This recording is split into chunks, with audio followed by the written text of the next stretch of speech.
リンクスタート。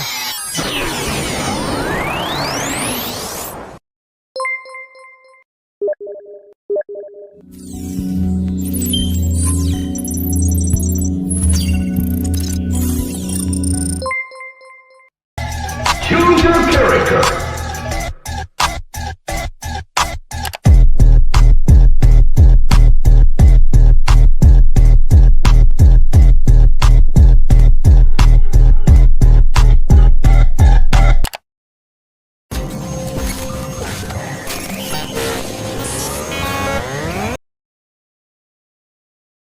Baik, Assalamualaikum warahmatullahi wabarakatuh. Kami dari kelompok 9 akan membahas materi terkait kebijakan fiskal. Yang pertama, kita harus mengetahui apa sih itu kebijakan fiskal. Kebijakan fiskal adalah serangkaian tindakan pemerintah dalam mengatur penerimaan dan pengeluaran negara yang bertujuan untuk memengaruhi kondisi ekonomi nasional. Menurut Sukirno, menyatakan bahwa kebijakan fiskal merupakan upaya pemerintah untuk menyesuaikan pajak dan belanja negara demi mencapai keseimbangan ekonomi. Sedangkan menurut Supriyatno menambahkan bahwa kebijakan fiskal berfokus pada pengelolaan pendapatan negara untuk mencapai tujuan ekonomi tertentu seperti stabilitas harga dan pertumbuhan ekonomi. Nah, dari beberapa pendapat ini, kebijakan fiskal dapat disimpulkan sebagai alat utama pemerintah dalam mencapai stabilitas dan tujuan ekonomi melalui pengaturan pajak dan belanja negara. Baik, selanjutnya kami akan membahas konsep kebijakan fiskal dalam ekonomi Islam. Dalam ekonomi Islam, kebijakan fiskal memiliki landasan yang berbeda dari sistem konvensional. Tujuan utamanya bukan sekedar stabilitas ekonomi, tetapi juga keadilan sosial dan kesejahteraan masyarakat. Nah, kebijakan fiskal Islam mencakup beberapa prinsip utama seperti yang pertama, kesejahteraan manusia.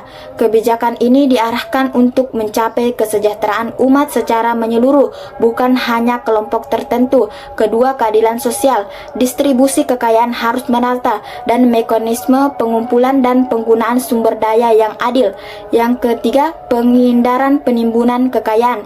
Islam melarang penumpukan kekayaan pada segelintir orang untuk memastikan distribusi yang merata. Yang terakhir, pengelolaan sumber daya sesuai syariah. Penggunaan sumber daya negara harus sesuai dengan prinsip syariah, memberikan manfaat bagi masyarakat luas dan memperhatikan keseimbangan spiritual dan material.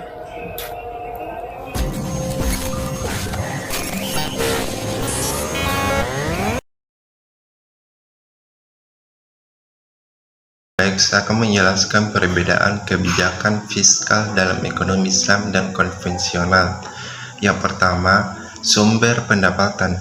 Dalam sistem Islam, sumber pendapatan negara meliputi zakat, infak, sedekah, karak, dan jizyah. Sementara itu, kebijakan fiskal konvensional mengandalkan pajak penghasilan, pajak penjualan, dan pinjaman luar negeri sebagai sumber utama. Yang kedua, tujuan dan pendekatan. Kebijakan fiskal Islam menitik beratkan kesejahteraan spiritual dan material dan memperhatikan aspek keadilan sosial. Sebaliknya, kebijakan fiskal konvensional lebih berfokus pada efisiensi ekonomi dan kesejahteraan material dan tanpa memperhatikan dimensi spiritual. Yang ketiga, distribusi kekayaan. Islam memiliki sistem khusus untuk distribusi kekayaan, di antara melalui zakat yang bertujuan untuk membantu golongan kurang mampu. Sistem konvensional biasanya hanya mengatur distribusi melalui perpajakan tanpa adanya kewajiban khusus seperti zakat.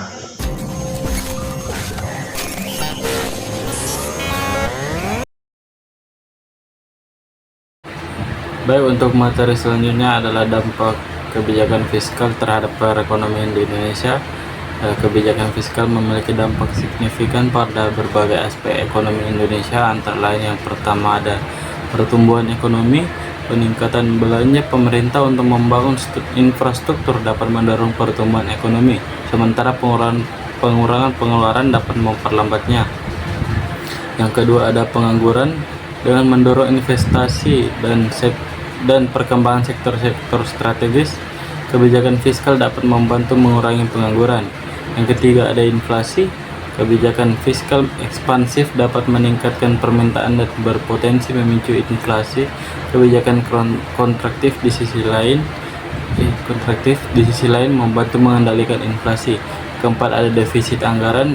Defisit yang terjadi karena pengeluaran lebih besar dari penerimaan dapat meningkatkan utang negara, namun dapat diatasi jika diarahkan untuk investasi produktif. Yang kelima ada distribusi pendapatan. Kebijakan fiskal melalui pajak bertingkat dan program sosial dapat membantu mengurangi ketimpangan pendapatan dan mendukung kesejahteraan masyarakat luas. Yang terakhir ada investasi dan daya saing.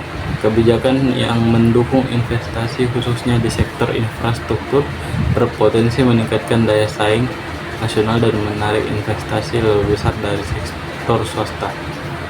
Baik, untuk kesimpulan kali ini yaitu kebijakan fiskal dalam perspektif Islam memiliki peran penting dalam mencapai kesejahteraan dan keadilan bagi seluruh masyarakat. Berbeda dengan kebijakan konvensional yang fokus pada keuntungan materi, kebijakan fiskal dalam Islam menekankan pada prinsip keadilan, redistribusi kekayaan, dan tanggung jawab moral. Di Indonesia, dampak kebijakan fiskal terlihat dalam pertumbuhan ekonomi, stabilitas harga, dan pengurangan pengangguran. Meski menghadapi tantangan global, kebijakan ini dapat dioptimalkan untuk mencapai keseimbangan antara pertumbuhan dan keadilan dengan melibatkan partisipasi masyarakat dan akuntabilitas. Sekian dari kelompok kami. Assalamualaikum warahmatullahi wabarakatuh.